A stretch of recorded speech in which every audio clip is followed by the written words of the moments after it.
देश विदेश में धूमधाम से मनाया गया 10वां अंतर्राष्ट्रीय योग दिवस। प्रधानमंत्री नरेंद्र मोदी ने कहा, आज दुनिया के कई देशों में योग बन गया है दैनिक जीवन का अहम हिस्सा।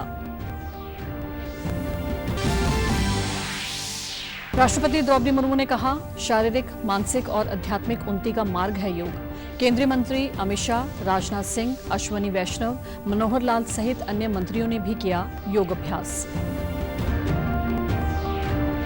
प्रदेश भर में भव्य रूप से मनाया गया अंतर्राष्ट्रीय योग दिवस। मुख्यमंत्री नायब सिंह ने हिसार में व राज्यपाल ने चंडीगढ़ में किया योग अभ्यास। योग को बताया जीवन का अभिन्न अंग।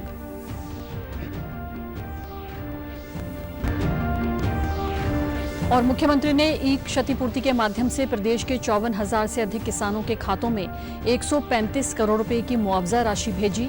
दयालु योजना के अंतर्गत 131 करोड़ रुपए से अधिक की अनुग्रह राशि की जारी।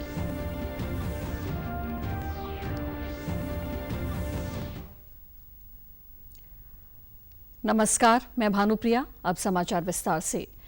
देश भर में आज 10वां अंतर्राष्ट्रीय योग दिवस मनाया गया। मुख्य समारोह जम्मू कश्मीर के श्रीनगर में शेर कश्मीर इंटरनेशनल कन्वेंशन सेंटर में आयोजित किया गया, जिसमें प्रधानमंत्री नरेंद्र मोदी ने समारोह का नेतृत्व किया। कार्यक्रम में जम्मू कश्मीर के उपराज्यपाल मनोज सिन्हा, केंद्रीय मंत्री पी गणपत राव जाधव और कई अन्य गण्यमान्य लोग शामिल हुए। वैश्विक स्तर पर विदेशों में दूतावास और भारतीय मिशन योग के व्यापक प्रभाव को दर्शाते हुए समारोह में शामिल होंगे। इस वर्ष समारोह का विषय स्वयं और समाज के लिए योग, व्यक्तिगत कल्याण और सामाजिक सद्भाव दोनों को बढ़ावा देने में योग की महत्वपूर्ण भूमिका पर जोर देता है। इस अवसर पर प्रधानमंत्री ने सभा को संबोधित करते हुए दुनिया भर के उन लोगों को शुभकामनाएं दी जिन्होंने उत्सव के हिस्से के रूप में योग किया। उन्होंने योग करने के फायदों के बारे में बताया। पीएम ने कहा कि दुनिया भर में योग करने वालों की संख्या लगातार बढ़ रही है। लोगों ने खुद को योग के प्रति समर्पित कर दिया है क्योंकि इससे सकारात्मक ऊर्जा मिलती है। सेल्फ के लिए और सोसाइटी के लिए योगा का क्या महात्म्य है। योग जिंदगी की सहज प्रवृत्ति कैसे बने। जैसे टूथब्रश करना हमेशा का क्रम बन जाता है, बाल संवारना हमेशा का क्रम बन जाता है, उतनी ही सहजता से योग जीवन से जब जुड़ता है एक सहज क्रिया बन जाता है, तो वो प्रतिपल उसका बेनिफिट देता रहता है। कभी कभी जब ध्यान की बात आती है, वो योग का हिस्सा है, तो ज्यादातर लोगों के मन में ऐसा रहता है कि कोई बड़ी स्पिरिचुअल जर्नी है, कोई अल्लाह को प्राप्त करने का या ईश्वर को प्राप्त करने का या गॉड को प्राप्त करने का, साक्षात्कार करने का एक कार्यक्रम है। प्रधानमंत्री नरेंद्र मोदी ने सभी ग्राम प्रधानों को एक पत्र भी लिखा है, जिसमें जमीनी स्तर की भागीदारी और ग्रामीण क्षेत्रों में योग के प्रसार को प्रोत्साहित करने को कहा है। नई दिल्ली में राष्ट्रपति भवन में योग कार्यक्रम के दौरान राष्ट्रपति द्रौपदी मुर्मू ने स्वयं योग किया और वैश्विक समुदाय विशेषकर देशवासियों को योग दिवस की शुभकामनाएं दी। एक सोशल मीडिया पोस्ट में उन्होंने कहा कि योग मानवता को भारत का अनूठा उपहार है। जीवन शैली से जुड़ी बड़ी समस्याओं को देखते हुए योग आज और अधिक महत्वपूर्ण हो गया है। उन्होंने लोगों से योग को दैनिक जीवन का अभिन्न अंग बनाने का आग्रह किया। केंद्रीय गृह मंत्री अमित शाह ने अहमदाबाद में योग दिवस से संबंधित कार्यक्रम के दौरान योगाभ्यास किया। उन्होंने कहा कि भारत ने समग्र विश्व व मानवता को योग के रूप में विशेष उपहार दिया है।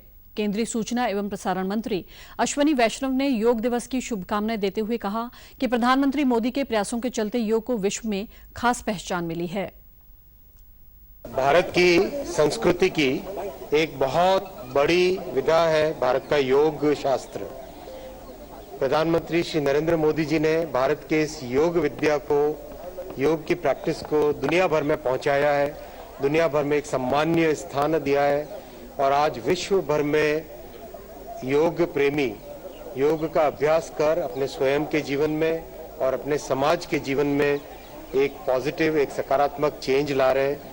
सौभाग्यशाली है ये भारत देश कि भारत का योग आज विश्व भर में प्रसिद्ध है। आज इंटरनेशनल योग डे के दिन मैं सभी को शुभकामनाएं देता हूं और जिन सभी साथियों ने आज योग का अभ्यास किया उन सबके जीवन में सकारात्मक चेंज आए, इसकी कामना करता हूं। केंद्रीय मंत्री जेपी नड्डा, राजनाथ सिंह, नितिन गडकरी, मनोहर लाल सहित अन्य केंद्रीय मंत्रियों ने भी आज अंतर्राष्ट्रीय योग दिवस पर योगाभ्यास किया और सभी ने योग को जीवन का अभिन्न अंग बनाने की अपील की। योग दिवस के अवसर पर आज नई दिल्ली में संसद भवन परिसर में योग सत्र का आयोजन किया गया। पूर्व लोकसभा अध्यक्ष ओम बिरला इस कार्यक्रम में शामिल हुए। इस अवसर पर उन्होंने योग की वैश्विक स्वीकार्यता का उल्लेख किया है। पूर्व राष्ट्रपति रामनाथ कोविंद ने अंतर्राष्ट्रीय योग दिवस के अवसर पर सभी को शुभकामनाएं दी हैं और कहा है कि योग स्वस्थ रखने के साथ साथ विश्व को जोड़ने का काम भी कर रहा है। उन्होंने कहा कि योग के माध्यम से देश विदेश के लोग स्वस्थ जीवन अपना सकते हैं।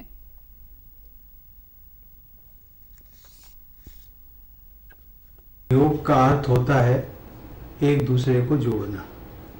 योग का अभ्यास हर व्यक्ति के शरीर, मन और आत्मा को जोड़ता है और उन्हें स्वस्थ बनाता है। योग के पीछे जो सोच है उसके अनुसार सारा संसार एक ही परिवार है, जिसे हम सब वसुधैव कुटुंबकम कहते हैं। योग की शिक्षा किसी संप्रदाय या पंथ से जुड़ी नहीं है। कुछ लोग भ्रांतिवश योग को विशेष संप्रदाय से जोड़ते हैं, परंतु ऐसा बिल्कुल नहीं है। योग तो स्वस्थ जीवन जीने का एक रास्ता है।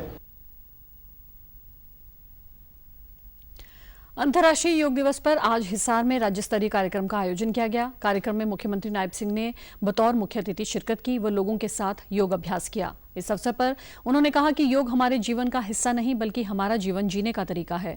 प्रधानमंत्री नरेंद्र मोदी के प्रयासों से योग को अंतर्राष्ट्रीय स्तर पर नई पहचान मिली है।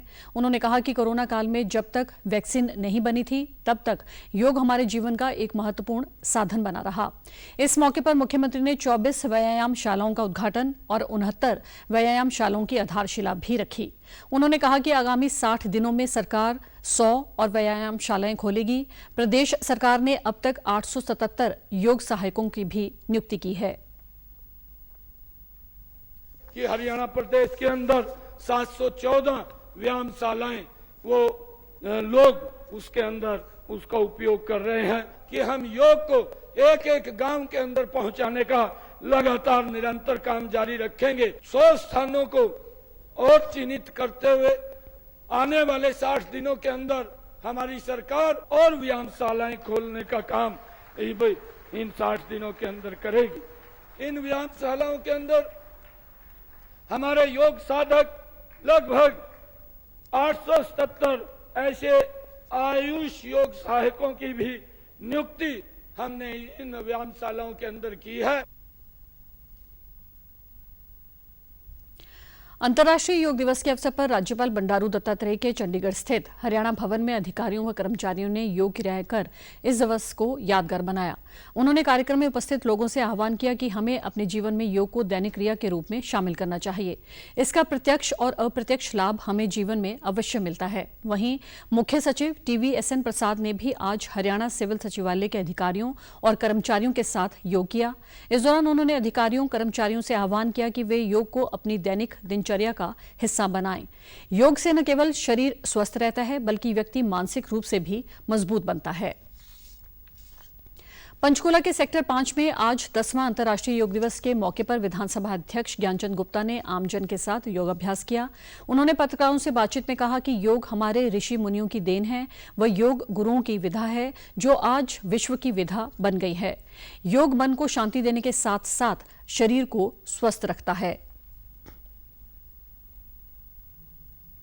आज मैं समझता हूं कि योग हमारे जीवन का अंग बन चुका है, हमारी जीवन शैली का अंग बन चुका है। योग हमारी निरोगता के लिए, हमारे स्वास्थ्य के लिए, हमारे मानसिक संतुलन के लिए, शारीरिक संतुलन के लिए बहुत ही आवश्यक है। भारत तिब्बत पुलिस बल के प्राथमिक प्रशिक्षण केंद्र भानु में भी अंतर्राष्ट्रीय योग दिवस मनाया गया। लगभग 2500 अधिकारियों, कर्मचारियों और लोगों ने योगाभ्यास किया। आचार्य देवव्रत इस कार्यक्रम में मुख्य अतिथि रहे और उन्होंने योग आसन करवाए।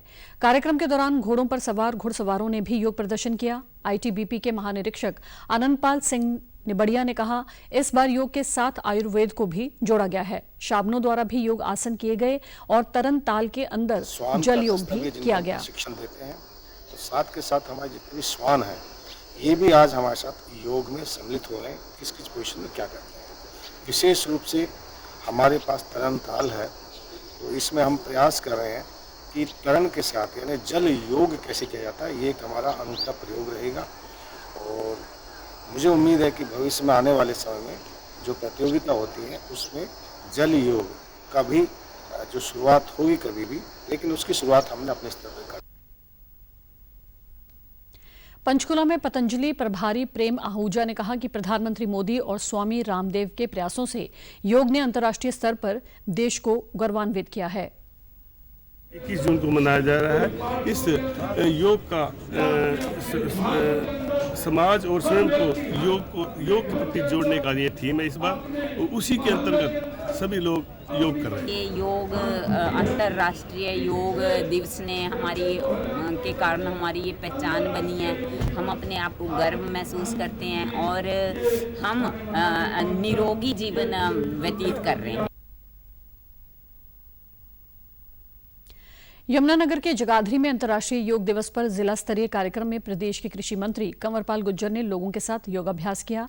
इस दौरान उन्होंने जिला में बनी 5 व्यायाम शालाओं का उद्घाटन किया। यमुनानगर के विधायक घनश्याम दास अरोड़ा ने भी स्कूली विद्यार्थियों और आम लोगों के साथ उत्साह से योग किया। कृषि मंत्री ने कहा कि आज योग को दुनिया भर में अपनाया जा रहा है। वह लोग महसूस कर रहे हैं कि स्वस्थ रहने के लिए ये योग जरूरी है। ये एक ऐसी है जो आपके शरीर के साथ साथ आपके मन को भी स्वस्थ रखती है। केवल आदमी का अगर शरीर ही स्वस्थ है, अगर मन स्वस्थ नहीं है, वो भी अच्छा लक्षण नहीं है।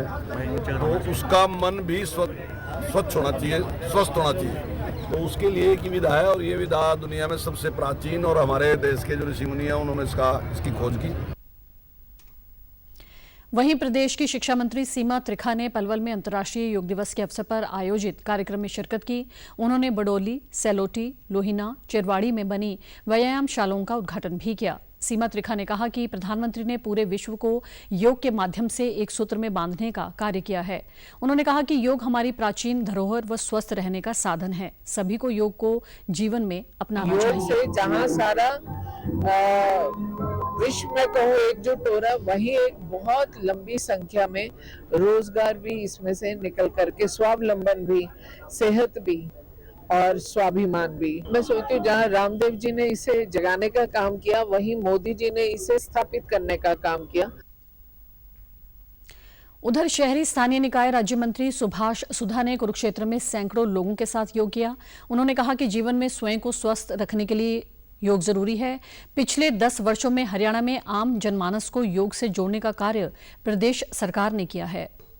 ये दिन है तो प्रधानमंत्री मोदी जी के दिन है। इस प्रकार से राष्ट्र में उत्तर देशों ने 2014 में इसका प्रस्ताव पारित किया। आज 2015 से 21 जून को लगभग 10 वर्ष लगा था हम योग। फतेहाबाद के टोहाना में अंतर्राष्ट्रीय योग दिवस कार्यक्रम के दौरान भाजपा के राज्यसभा सांसद सुभाष बराला मुख्य अतिथि के तौर पर शामिल हुए। उन्होंने लोगों को योग का महत्व बताते हुए योग को जीवन में अपनाने का संदेश दिया। मीडिया से बातचीत के दौरान उन्होंने कहा कि प्रधानमंत्री मोदी बधाई के पात्र हैं, जिनके प्रयासों की बदौलत आज पूरा विश्व योग को अपना रहा है।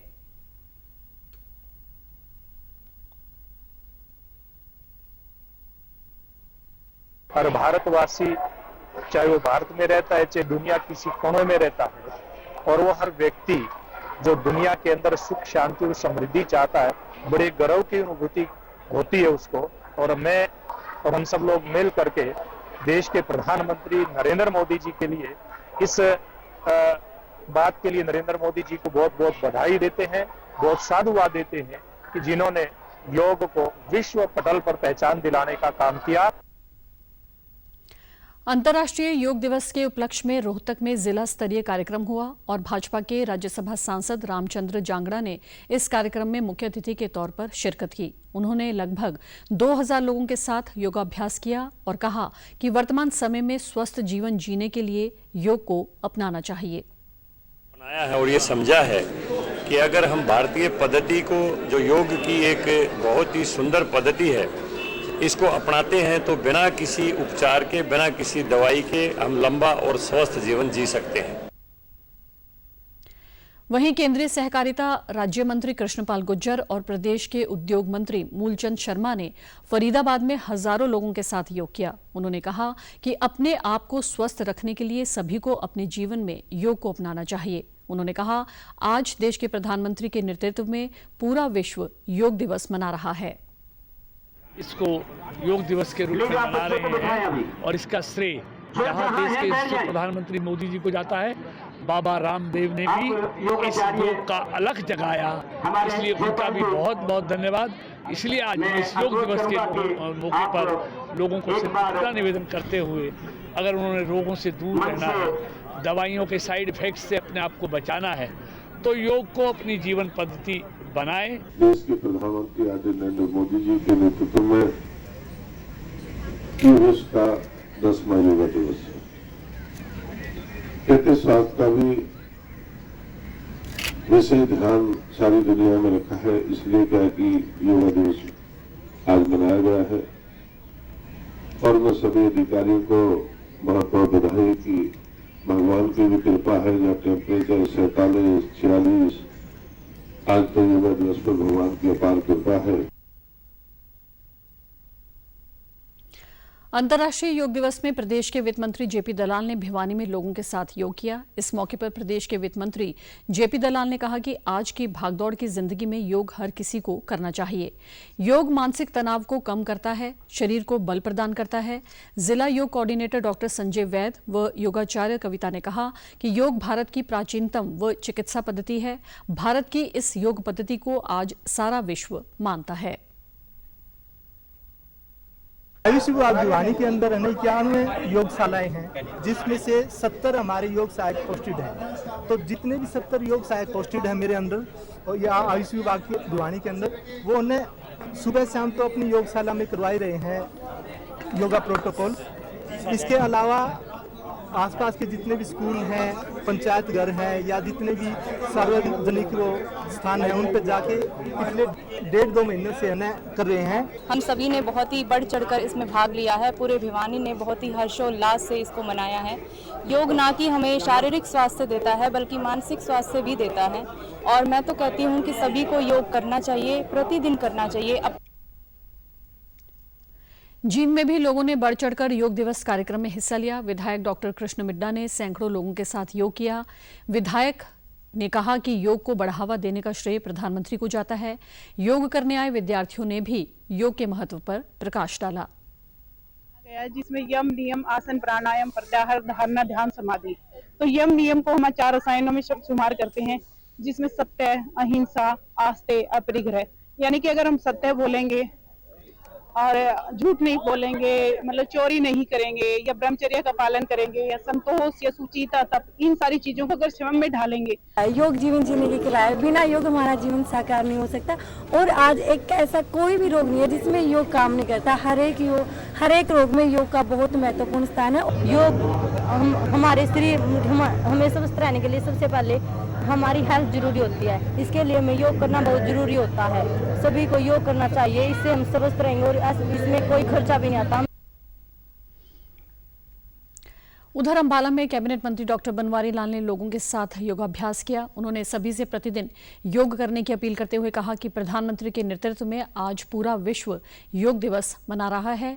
योग करने आए लोगों ने बताया कि योग का हमारे जीवन में बहुत महत्व है।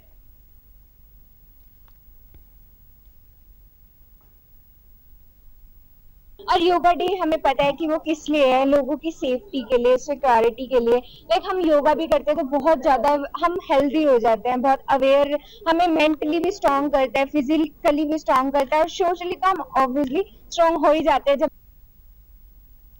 करनाल में भी उत्साह के साथ अंतर्राष्ट्रीय योग दिवस मनाया गया। जिला स्तरीय कार्यक्रम में विधायक हरविंद्र कल्याण ने आमजन के साथ योगासन किए। उन्होंने कहा कि आज के समय में योग हमारे जीवन का अहम हिस्सा बन गया है, इसलिए सभी को योग करना चाहिए। योग साधकों ने कहा कि जीवन में तनाव से मुक्ति के लिए योग जरूरी है। योग से हम अनेक बीमारियों से छुटकारा पा सकते हैं। जिला न्यायालय परिसर में भी योग कार्यक्रम का आयोजन किया गया। के लिए बहुत ज़्यादा लाभदायक है। सबको डेली योग करना चाहिए। 1 से 1.5 घंटा हमें जरूर निकालना चाहिए। अंतर्राष्ट्रीय योग दिवस है, हमें बहुत अच्छा लग रहा है। यहाँ पे बहुत मतलब हमारे शरीर के लिए भी बहुत कंफर्टेबल होता है कि हमें घर पे भी बताना चाहिए कि हमें बोलने के लिए कि बस इतना ही बहुत अच्छा लगता है। महेंद्रगढ़ में पूर्व मंत्री ओम प्रकाश यादव ने योग दिवस पर आयोजित जिला स्तरीय समारोह में बच्चों, महिलाओं व बुजुर्गों के साथ योग किया। उन्होंने योग को जीवन का अहम हिस्सा बताया। वहीं योग गुरु बजरंग शास्त्री ने कहा कि योग करने से हमारा शरीर मजबूत रहता है। से हम अपनी बीमारियों को ठीक कर सकते हैं, हमारा आहार ठीक कर सकते हैं, हमारे विचार ठीक कर सकते हैं। और मैं तो ये कहूँगा, जो महर्षि पतंजलि ने कहा कि अष्टांग योग, उसमें यम और नियम के जो 2 अंग हैं, उनका पालन हमारे जीवन में करना चाहिए। यम और नियम का जो पालन करेगा वही सच्चा योगी कहलाएगा। और मैं सभी से अनुरोध करूंगा अपने देशवासियों से कि इस मौके पर 10वें अंतर्राष्ट्रीय योग दिवस के मौके पर योग को अपने जीवन में अपनाएं।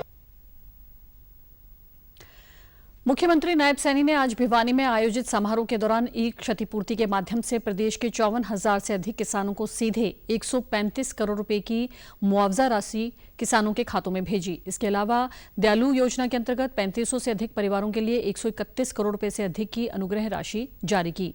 उन्होंने कहा कि हरियाणा में डबल इंजन सरकार किसान और गरीबों को मजबूत करने के लिए कार्य कर रही है। उन्होंने कहा कि प्रधानमंत्री के नेतृत्व में किसानों की मजबूती के लिए लगातार कार्य किया जा रहा है। साथ ही किरण चौधरी के भाजपा में आने पर उन्होंने कहा कि अब पार्टी और मजबूत होगी तथा प्रदेश में तीसरी बार भाजपा सरकार बनेगी।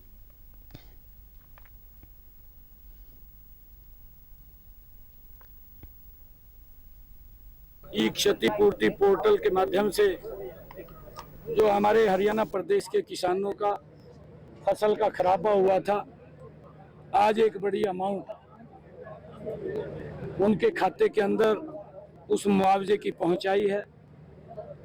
और दूसरी जो दयालु योजना है, किसी परिवार के ऊपर जो अगर दुखों का पहाड़ टूटा है, परिवार में कोई घटनाक्रम हो गया है, ऐसे परिवारों को संबल देने के लिए उनके खाते में भी आज लगभग हजारों की संख्या में वो हरियाणा प्रदेश के इस योजना के तहत जिन्होंने अप्लाई किया था, उनके खाते में करोड़ों रुपया पहुंचाने का काम आज यहाँ से बटन दबा करके किया है। भारतीय जनता पार्टी में हमने किरण चौधरी जी का, श्रुति चौधरी जी का धन्यवाद स्वागत किया है और उनसे बड़ी मजबूती पार्टी को मिलेगी। और आने वाले समय के अंदर मैं कांग्रेस के लोगों को कहना चाहता हूं कि भारतीय जनता पार्टी नरेंद्र मोदी जी के नेतृत्व में तीसरी बार फिर बड़े मैंडेट से सरकार में। इस दौरान प्रदेश के वित्त मंत्री जेपी दलाल, सहकारिता मंत्री विशंबर वाल्मीकि, सांसद चौधरी धर्मवीर सिंह, विधायक घनश्याम सराफ के अलावा पूर्व मंत्री किरण चौधरी व पूर्व सांसद श्रुति चौधरी भी मौजूद रहे।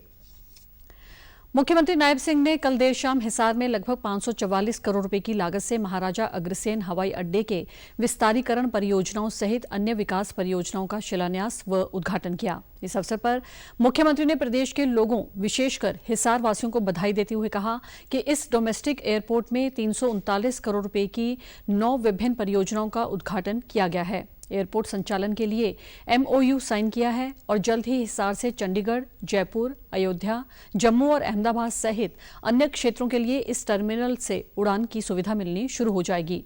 उन्होंने कहा कि जो लोग जनता को बरगलाने का काम कर रहे हैं, उन्हें यहां के विकास कार्यों को दिखाना चाहिए। प्रशासनिक अधिकारियों को, मैं मंत्री जी को बहुत बहुत बधाई देता हूं कि लगातार इसके पीछे लग करके इन्होंने बड़ी गति तेज की है कि यहाँ पर जल्दी ही अयोध्या जाने वाली फ्लाइट शुरू हो जाए, यहाँ से हिसार से चंडीगढ़ जाने वाली फ्लाइट शुरू हो जाए, यहाँ हिसार से जम्मू जाने वाली फ्लाइट शुरू हो जाए, यहाँ हिसार से अहमदाबाद जाने वाली फ्लाइट शुरू हो जाए। ये लगातार उसके अंदर लगे हुए हैं और जल्दी ही शुरू हो जाएगा। इस अवसर पर प्रदेश के नागरिक उड्डयन मंत्री डॉक्टर कमल गुप्ता ने कहा कि हिसार के लोगों के लिए आज ऐतिहासिक दिन है। उन्होंने कहा कि वे प्रधानमंत्री नरेंद्र मोदी से नए टर्मिनल के शिलान्यास के अवसर पर हिसार आने का आग्रह करेंगे। नया टर्मिनल बनेगा जिसका शिलान्यास 1-1.5 महीने के बाद जब फ्लाइट शुरू होगी तो हमारा प्रयास है कि माननीय प्रधानमंत्री जी आए तो वो जो बड़ा जो 2 मिलियन जो लोगों का पैसेंजर्स का जो बड़ा टर्मिनल बनेगा उसका शिलान्यास लगभग 1.5 महीने के बाद करेंगे।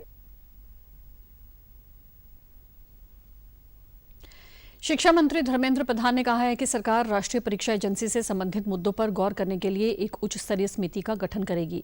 इस समिति की सिफारिशों से एनटीए की कार्यप्रणाली, इसकी संरचना, परीक्षा प्रक्रिया, पारदर्शिता और डेटा सुरक्षा प्रोटोकॉल में और सुधार होगा। नई दिल्ली में कल प्रेस वार्ता के दौरान जानकारी देते हुए उन्होंने कहा कि कुछ अनियमितताओं का पता चला है और सरकार ने इसकी जिम्मेदारी ली है। सरकार नीट यूजी परीक्षा में अनियमितताओं पर बिहार सरकार के संपर्क में है। दोषियों के खिलाफ सख्त कार्रवाई की जाएगी। उन्होंने कहा कि सरकार छात्रों के हित के लिए प्रतिबद्ध है और किसी भी तरह की अनियमितताओं को बर्दाश्त नहीं किया जाएगा। उन्होंने लोगों से अफवाहों पर विश्वास न करने का आग्रह करते हुए कहा कि नीट यूजी परीक्षा उत्तीर्ण करने वाले छात्रों के हितों का ध्यान रखा जाएगा। साथ ही उन्होंने विपक्ष से इस मुद्दे पर राजनीति न करने की अपील भी की। सरकार छात्रों के हितों को सुरक्षित करने के लिए प्रतिबद्ध है। पारदर्शिता के साथ हम कोई समझौता नहीं करेंगे। विद्यार्थियों के हित हमारी प्राथमिकता है। किसी भी कीमत पर उसके साथ समझौता नहीं होगा। वहीं यूजीसी नेट परीक्षा रद्द करने पर शिक्षा मंत्री ने कहा कि भारतीय साइबर अपराध समन्वय केंद्र से प्राप्त इनपुट के आधार पर सरकार ने परीक्षा रद्द करने का फैसला किया है। और से हम लोग लगातार संपर्क में हैं और पाटना से हमारे पास कुछ जानकारी भी आ रही है। आज भी कुछ चर्चा हुई है। उसकी डिटेल्ड रिपोर्ट पटना पुलिस उस घटना की तह तक जा रही है, अंत तक जा रही है। उनके पास भी कुछ जानकारी आई है, ये सब आपके सामने भी है और डिटेल्ड रिपोर्ट जल्दी ही वो भारत सरकार को भेजेंगे। केंद्रीय जांच ब्यूरो ने यूजीसी नेट परीक्षा 2024 के संबंध में मामला दर्ज किया है। शिक्षा विभाग के सचिव से प्राप्त शिकायत के आधार पर अज्ञात आरोपियों के खिलाफ आईपीसी की धारा 120B और 420 के तहत मामला दर्ज किया गया है। सीबीआई ने बताया कि शिकायत में आरोप लगाया गया है कि विश्वविद्यालय अनुदान आयोग को मिले संकेत के आधार पर ऐसा प्रतीत होता है कि यूजीसी नेट 2024 परीक्षा की शुचिता से समझौता किया गया है। राष्ट्रीय परीक्षा एजेंसी ने इस महीने की 18 तारीख को देश के विभिन्न शहरों में 2 पालियों में परीक्षा आयोजित की थी। हरियाणा के सिंचाई राज्य मंत्री डॉक्टर अभय सिंह यादव ने दिल्ली सरकार के आरोपों को एक बार फिर खारिज करते हुए स्पष्ट किया है कि हरियाणा दिल्ली को उसके हिस्से का पूरा पानी दे रहा है। दिल्ली में पानी की किल्लत केवल दिल्ली की आंतरिक खराब व्यवस्था के कारण है। राष्ट्रीय राजधानी को पानी मिले ये सबकी जिम्मेदारी है और हम दिल्ली को पानी देने में कोई कमी नहीं कर रहे हैं। उन्होंने कहा कि निर्धारित 719 क्यूसेक से अधिक 1050 क्यूसेक पानी हरियाणा दे रहा है। सिंचाई राज्य मंत्री ने कल दिल्ली स्थित हरियाणा भवन में पत्रकारों से बातचीत में कहा कि दिल्ली सरकार अपने कुप्रबंधन को ठीक करने के बजाय बार बार हरियाणा पर आरोप लगा रही है। देखिए, मैं तो उनको यही कहूंगा, आतिशी जी को, कि धरनों से पानी नहीं आता। ये धरने में जो टाइम खराब कर रही हैं, इस समय को अपने दिल्ली का आंतरिक प्रबंधन है उसको ठीक करने में लगाएं। थोड़ी मेहनत करें, बैठ के देखें कहाँ कहाँ पानी की वेस्टेज हो रही है, उसको ठीक करें तो समस्या हल होगी। 719 क्यूसिक उनकी ऑथराइज, उनका जो शेयर था 719 क्यूसिक का था। हम 1049 क्यूसिक पानी लगातार दे रहे हैं और 924 क्यूसिक पानी का हमें देने के लिए अपर यमुना रिवर बोर्ड ने कहा था कि भी 224 क्यूसिक बवाना जो उनका कॉन्टेक्ट पॉइंट है उस पे देना था। तो हम उसकी जगह 1049 क्यूसिक पानी दे रहे हैं, जबकि उसमें पानी उनका 1011 क्यूसिक के लगभग पड़ता है। कांग्रेस नेता भूपिंदर सिंह हुड्डा व प्रदेश अध्यक्ष उदय भान के नेतृत्व में पार्टी के प्रतिनिधि मंडल ने कल राज्यपाल बंडारू दत्तात्रेय को ज्ञापन सौंपा। कांग्रेस ने कहा कि भाजपा के समर्थन वाले विधायकों की संख्या 43 है। वर्तमान में सदन के विधायकों की संख्या 87 है और बहुमत का आंकड़ा 44 है। इसलिए अल्पमत की सरकार को बर्खास्त कर राष्ट्रपति शासन लागू करना चाहिए। भूपिंदर सिंह हुड्डा ने कल चंडीगढ़ में प्रेस वार्ता के दौरान कहा कि कांग्रेस हरियाणा में खाली हुई राज्यसभा की एक सीट के लिए अपना प्रत्याशी नहीं उतारेगी, क्योंकि कांग्रेस के पास संख्या बल कम है। उन्होंने कहा कि अगर अन्य दल मिलकर आएं तो वे उनके किसी प्रत्याशी का समर्थन कर सकते हैं। कांग्रेस पार्टी मजबूत है। राज्यसभा का जहां तक सवाल है, कांग्रेस के पास तो नंबर है नहीं। अगर नंबर 15 या 16 मेंबर और चाहिए, अगर कोई 16 आदमी एक को निर्वाचन करके आ जाते हैं तो हम समर्थन दे देंगे। कांग्रेस के पास तो नंबर नहीं है ना, नंबर नहीं, मैं बता चुका हूँ। मुख्य पक्षी तो नंबर बगैर के नंबर पे क्यों लड़ेंगे हम? कोई अगर चाहेगा तो हम वो आए का बात कर सकते हैं। मैंने कहा ना 16 आदमी जब तक नहीं होंगे, एक कंसेंसस फैसला नहीं होगा, तो कांग्रेस खुद में नंबर नहीं है। कांग्रेस हम डेमोक्रेसी में बिलीव करते हैं। लोकसभा चुनाव 2024 की 6 पोलिंग स्टेशनों की ईवीएम की मेमोरी को लेकर चुनाव आयोग ने इसे गंभीरता से लिया है। करनाल और फरीदाबाद लोकसभा से कांग्रेस उम्मीदवारों ने शिकायत की थी। करनाल पानीपत की 2 और फरीदाबाद में बड़खल क्षेत्र के 2 पोलिंग स्टेशनों की ईवीएम में गड़बड़ी बताई गई थी। अब चुनाव आयोग ने पोलिंग स्टेशन की ईवीएम की जांच कराने का फैसला लिया है। फरीदाबाद के उपायुक्त विक्रम सिंह ने बताया कि सुप्रीम कोर्ट के आदेश के बाद चुनाव आयोग किसी भी पार्टी या प्रत्याशी की ईवीएम की जांच या वेरिफिकेशन करवाना चाहता है तो परिणाम घोषित होने के बाद 7 दिन तक पत्र देकर अनुरोध कर सकते हैं।